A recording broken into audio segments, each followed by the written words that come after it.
स्वागत है आपका आवर पंकज क्लासेज में। बच्चों, आज हम लोग लाइंस एंड एंगल्स के बारे में जानेंगे कि ये लाइंस और एंगल्स क्या होते हैं।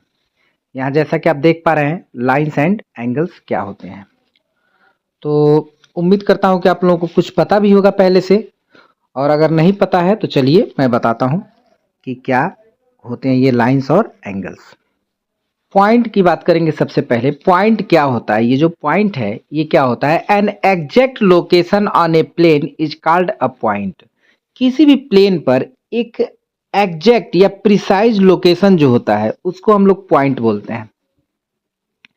अब ये भी कह सकते हैं कि पॉइंट्स जो होते हैं ये ऐसे सर्कल्स होते हैं, ये पॉइंट्स ऐसे सर्कल होते हैं जिनका रेडियस 0 होता है। जिनका रेडियस क्या होता है, 0 होता है। तो मेरे ख्याल से आप लोगों को क्लियर हो गया होगा कि पॉइंट क्या होता है। कह सकते हैं कि point is a precise location on a plane या फिर an exact location on a plane. ठीक है। अगला पॉइंट है लाइन। लाइन किसे कहते हैं, तो straight path on a plane extending in both direction with no end points is called a line. एक स्ट्रेट पाथ किसी भी प्लेन पर जो दोनों डायरेक्शन में कंटिन्यूसली जा रहा है, जिसके कोई एंड पॉइंट्स नहीं है। दोनों तरफ देखिए यहाँ एरो लगा हुआ है, तो ये क्या हो रहा है, दोनों दिशाओं में कंटिन्यूसली जो है या एंडलेसली जो है ये बढ़ता जा रहा है। ठीक है ना, एक्सटेंड करता जा रहा है, इसे बोलेंगे लाइन। ठीक है, हिंदी में इसको रेखा कहते हैं। अब लाइन सेगमेंट देखते हैं। लाइन सेगमेंट क्या है, a part of a line that has two endpoints and thus has a definite length is called a line segment। Line segment क्या है कि ये लाइन का ही पार्ट है, इसीलिए तो इसको लाइन सेगमेंट कह रहे हैं।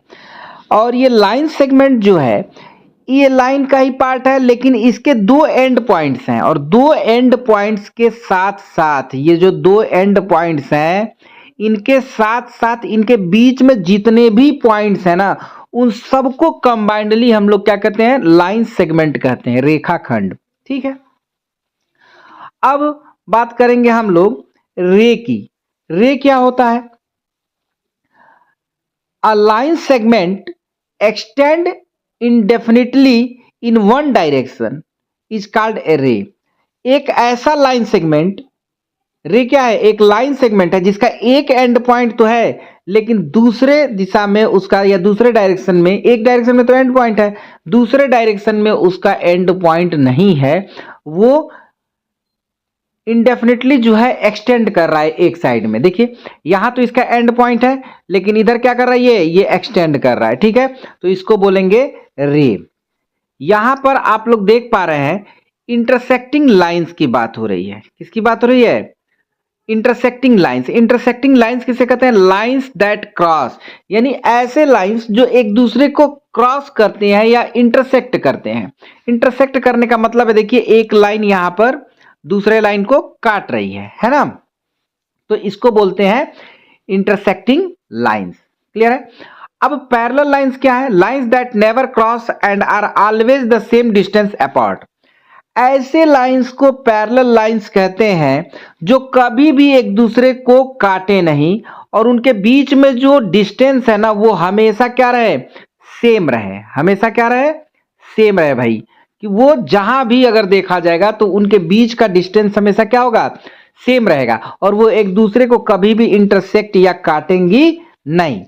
ऐसे लाइंस को हम लोग पैरेलल लाइंस कहते हैं। और इंटरसेक्टिंग लाइंस क्या है, जो एक दूसरे को काटती हैं, जो एक दूसरे को क्या करती हैं, काटती हैं, उनको क्या कहते हैं, इंटरसेक्टिंग लाइंस कहते हैं। तो मेरे ख्याल से आप लोगों का ये चीज क्लियर हो गया होगा बिल्कुल।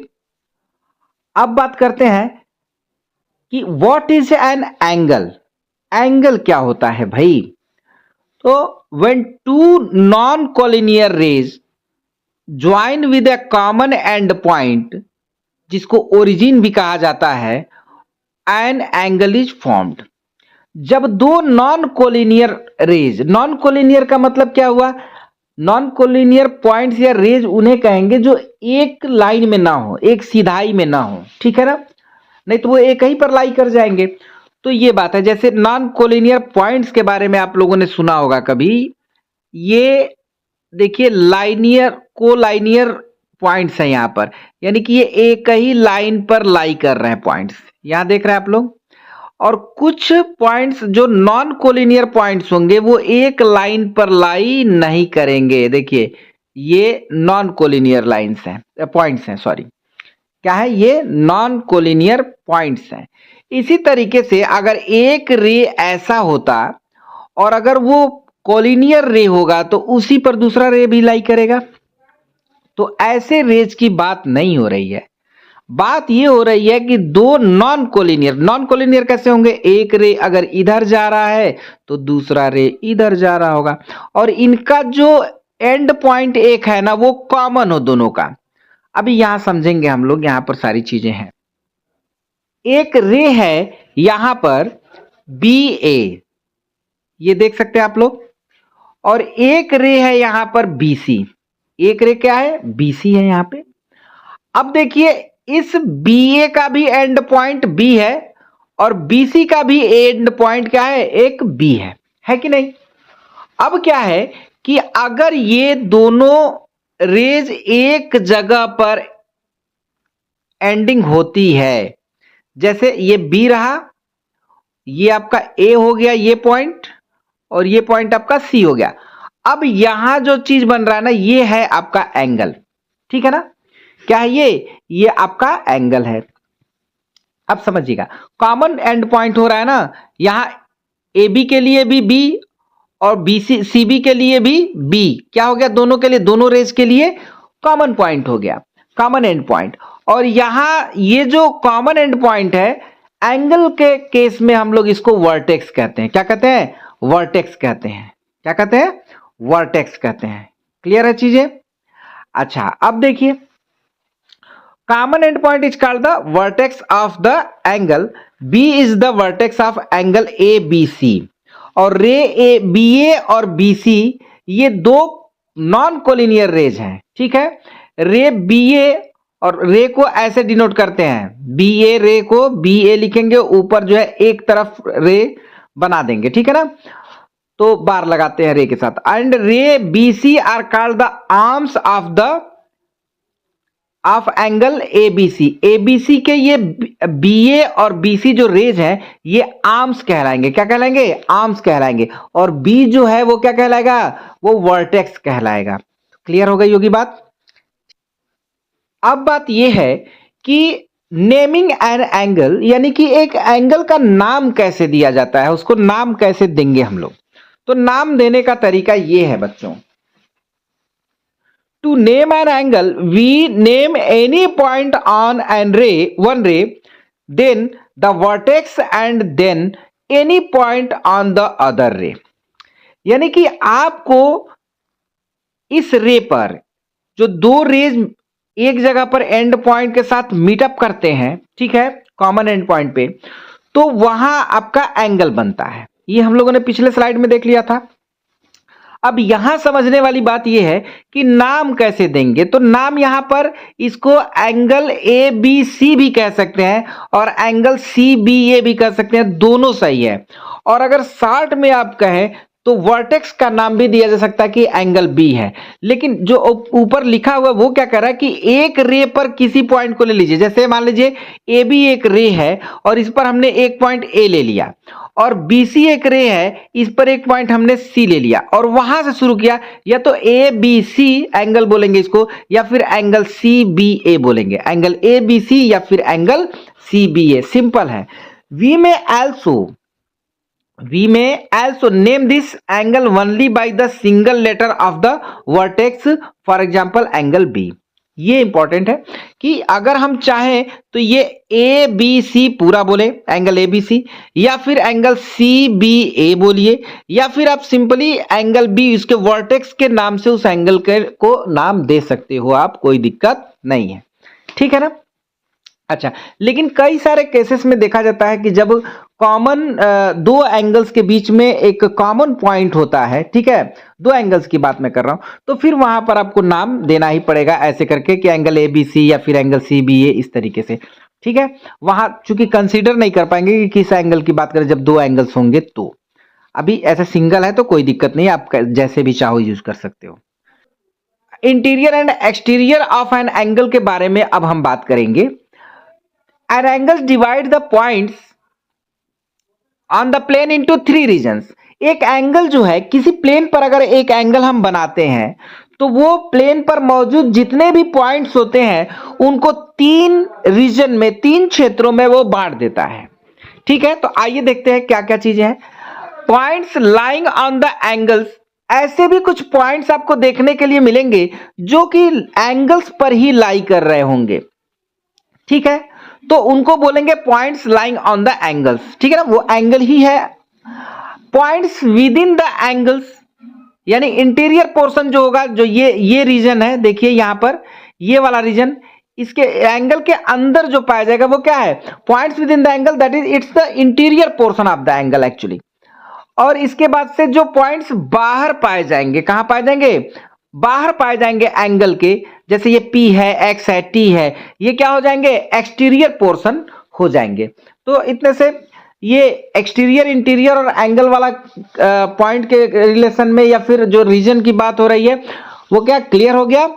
ठीक है, चलते हैं नेक्स्ट स्लाइड के तरफ कि एंगल्स को फिर एक बार देख लीजिए कि क्या चीजें, ऐसा फिगर जो 2 रेज अगर एक सेम एंड पॉइंट को शेयर कर रहे हो तो उस फिगर को हम लोग एंगल्स बोलते हैं। ठीक है ना, हो रही है एक ऐसा angle that forms a square corner, या फिर जिसका वैल्यू 90 डिग्री होता है। जिसका वैल्यू कितना होता है, ये 90 डिग्री होता है। इस तरीके से आप समझिए, यहां पे राइट एंगल किसको कहते हैं, जिसका एग्जैक्ट वैल्यू कितना होता है, 90 डिग्री होता है। ठीक है ना, और फिर एक्यूट एंगल्स क्या होते हैं, ऐसे एंगल्स जो लेस देन 90 डिग्री होते हैं। कितने होते हैं, लेस देन 90 डिग्री, जिनका वैल्यू होता है वो क्या होते हैं, एक्यूट एंगल्स होते हैं। ऑब्ट्यूस एंगल क्या होते हैं, जो मोर देन 90 डिग्री है।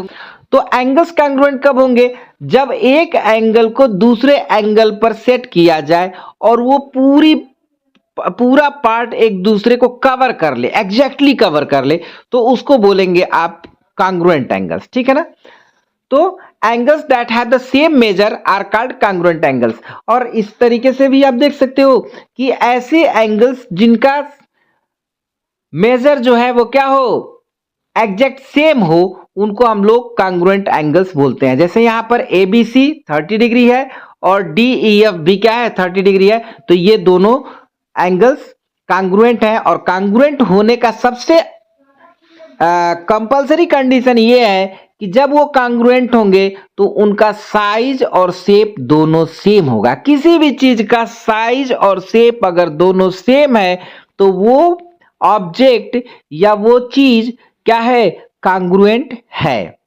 ठीक है, जिस तरीके से यहां ये एंगल ABC और एंगल DEF दोनों क्या है, कांग्रुएंट है। ठीक है ना, क्योंकि इनका शेप और साइज दोनों क्या है, बराबर है। और बराबर क्यों है, क्योंकि इनका मेजर भी सेम है ना। ओके, हम बात करेंगे किसकी, कि पेयर्स के आधार पर एंगल के टाइप की बात करेंगे। तो एडजेसेंट एंगल्स किस पेयर को बोलते हैं, किसको वर्टिकली अपोजिट एंगल बोलते हैं, किसको कंप्लीमेंट्री एंगल्स बोलते हैं, किसको सप्लीमेंट्री एंगल्स बोलते हैं, किसको लाइनियर पेयर्स ऑफ एंगल्स बोलते हैं, इसको भी थोड़ा देखेंगे अब हम लोग।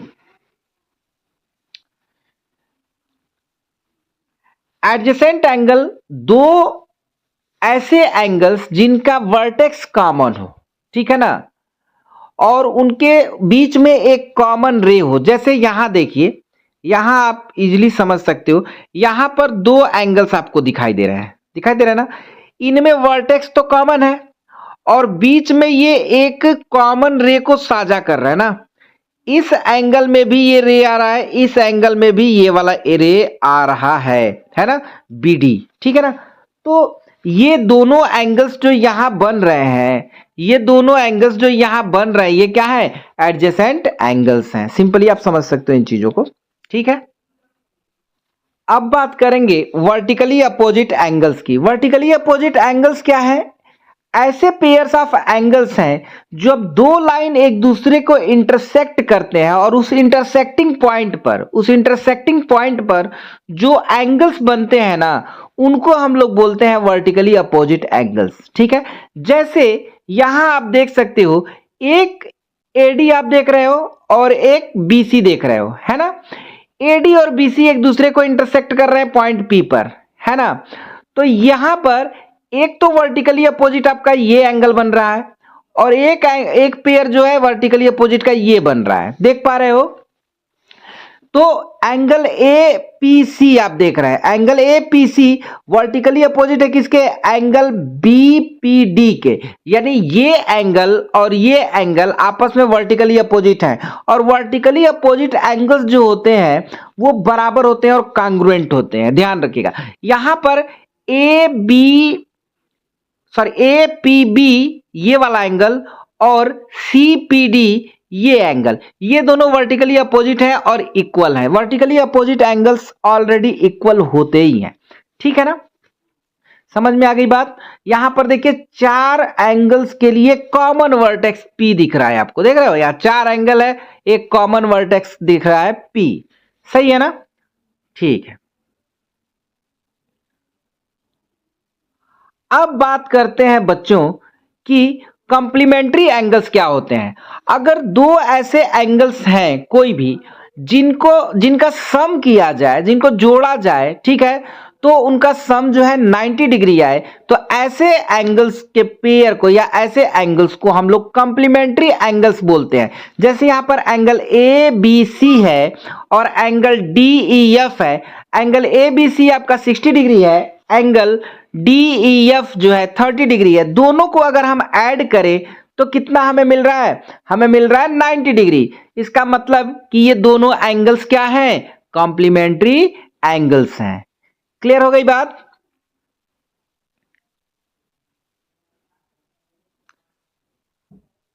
अब बात करेंगे सप्लीमेंट्री एंगल्स की। अगर दो एंगल्स हैं और उनका सम टोटल किया जाए और उनका सम टोटल 180 डिग्री आता है, कितना आता है, 180 डिग्री आता है, तो ऐसे में वो दोनों एंगल्स सप्लीमेंट्री एंगल्स कहलाएंगे। क्या कहलाएंगे, सप्लीमेंट्री एंगल्स कहलाएंगे। जैसे यहां पर एंगल पी क्यू आर है और यहां एंगल ए बी सी है। एंगल पी क्यू आर का वैल्यू 100 डिग्री है और एंगल ए बी सी का मेजर जो है 80 डिग्री है। तो इन दोनों को जब हम ऐड करेंगे तो यहां हमको कितना मिल रहा है, 180 डिग्री मिल रहा है। यानी कि ये दोनों एंगल्स क्या हैं, ये दोनों एंगल्स सप्लीमेंट्री एंगल्स हैं। क्लियर है। अब बात करेंगे लाइनियर पेयर्स ऑफ एंगल्स की, लाइनियर पेयर ऑफ एंगल्स की।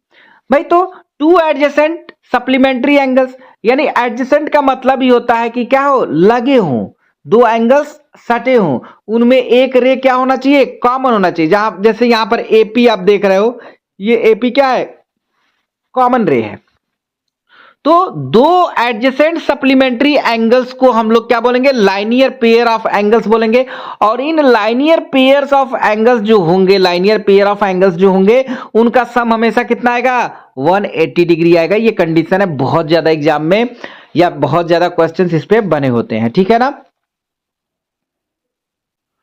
Pairs of angles formed by a transversal. अब आपको बता दूं कि ट्रांसवर्सल क्या होता है। देखो, एक ऐसा लाइन जो दो या दो से अधिक लाइंस को क्या करता है, काटता हो, इंटरसेक्ट करता हो, उसे ट्रांसवर्सल बोलते हैं बेटा, ठीक है ना। यहां देखिए आप, यहां पर एक लाइन एम है और एक लाइन एन है, ठीक है ना। और इन दोनों लाइंस को कौन काट रहा है, ये एल लाइन काट रहा है, जो कि क्या है, ट्रांसवर्सल है। क्या ये, ट्रांसवर्सल है, ठीक है ना। यानी कि लाइन एम और लाइन एन को जो काट रहा है, यानी दो जगह काटेगा कम से कम, तो वो ट्रांसवर्सल कहलाएगा, ठीक है ना। तो ये ट्रांसवर्सल हो गया। अब इस ट्रांसवर्सल के वजह से जो एंगल्स बनेंगे, ठीक है ना, इन एंगल्स को क्या क्या बोलते हैं, इनका क्या क्या नाम है, ठीक है ना, इसके बारे में बच्चों हम लोग पढ़ेंगे नेक्स्ट वीडियो में, ठीक है। तब तक आप लोग इस वीडियो को देख करके जितनी चीजों को हम लोग पढ़े हैं अच्छे से समझ लीजिए, नोट डाउन कर लीजिए।